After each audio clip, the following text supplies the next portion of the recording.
Yes, so we're talking about functions. Functions, you can think of them as a mathematical relationship between two variables.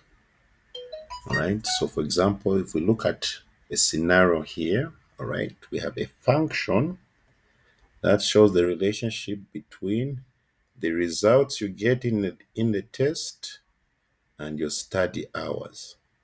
All right. So, x is going to represent the study hours. When we substitute x for any number of values, that will be giving us the results. So the results will be represented by the function f of x, right? So remember, we're seeing the relationship between your results in the test and the study hours, because we said the function is a mathematical relationship between two variables or two elements. All right. So if you, let's say if you study for 3 hours, so x represents the studying hours. So you say if x equals 3, so what happens here in our function, we're going to represent it like this: f of 3.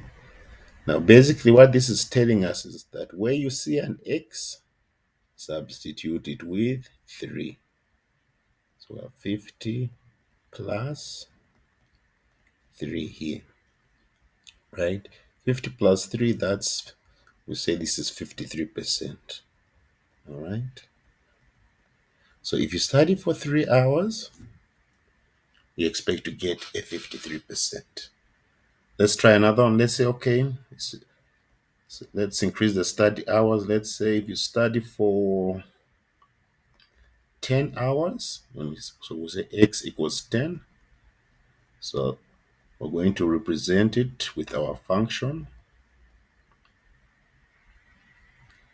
So here, what f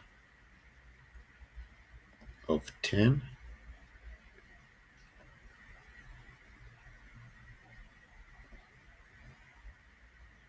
equals, so where there's an x, we replace it with 10. 50 plus 10.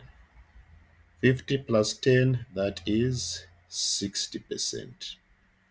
All right. So in this case, you need to study more for more hours to get a high result. So basically, this has illustrated what a function is: a mathematical relationship between two elements, two variables. So in this case here, we had a function that shows the relationship between the results you get in a test and your study hours. And as we can see here, the more study hours you put in, your results get higher.